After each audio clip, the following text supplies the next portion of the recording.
Hello दोस्तों, नमस्कार। मैं मुशफिक खान। मैं इस वक्त जो मौजूद हूँ महानंदा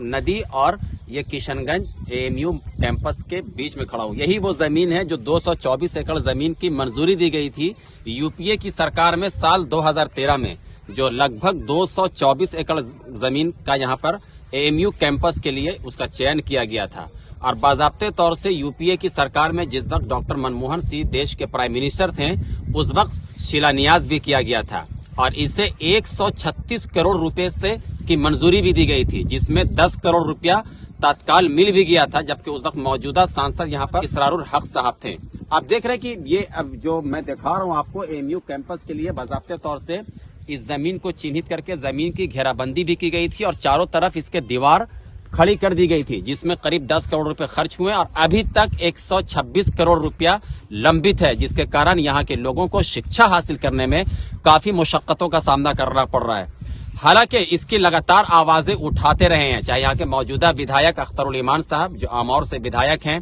फिर असदुद्दीन ओवैसी साहब लगातार सांसद में किशनगंज के और सीमांचल के मुद्दे में एएमयू को बड़ा मुद्दा बनाते रहे हैं, जिसका परिणाम आप साल 2020 के चुनाव में भी देखा था विधानसभा में कि इसी की बदौलत, इसी की आवाज को बुलंद करने के कारण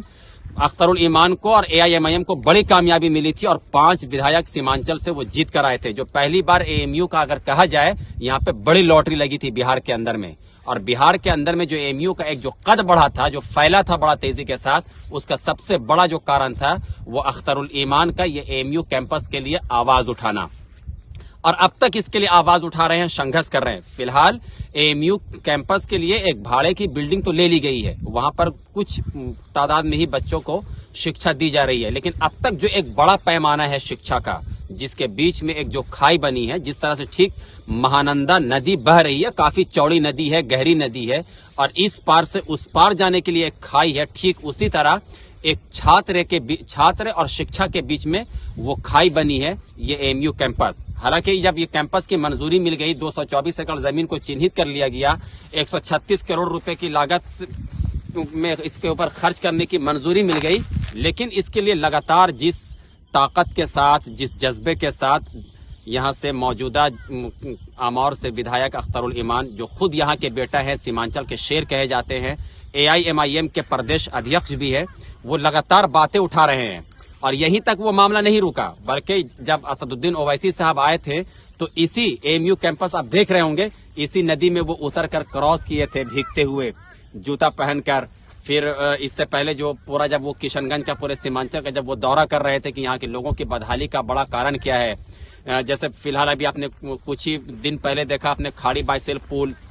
जो उसके जो निर्माण का कार्य पूरा हुआ, शिलान्यास हुआ, उसके पीछे भी एक बड़ी भूमिका निभाया था अख्तरुल ईमान साहब ने और उनके सुप्रीमो बैरिस्टर असदुद्दीन ओवैसी साहब ने। तो यहाँ पर जिस तरह से लोगों को एक तरह से काफी परेशानियों का सामना करना पड़ रहा है शिक्षा को लेकर कि बच्चे शिक्षा कैसे प्राप्त करें, क्योंकि सारे बच्चे नहीं पहुंच सकते हैं अलीगढ़, वो अब उस खर्च को अफोर्ड नहीं कर सकते हैं, वो उनके गार्जियंस उतना बड़ा बोझ नहीं उठा सकते हैं। लेकिन अगर वो कैंपस यहाँ पर आ जाता, उसकी शाखा यहाँ बन जाए, तो यहाँ वाकई जो यहाँ के लोगों में जो जज्बा है और यहाँ के जो यंगस्टर जो लड़के हैं जो आज भी बीएड के लिए, एमबीए के लिए जूझ रहे हैं और दूर का खर्च उठाने की वजह से नहीं पहुंच पा रहे हैं अलीगढ़ तक, अगर ये बन जाए तो उनके लिए काफी बड़ी राहत होगी।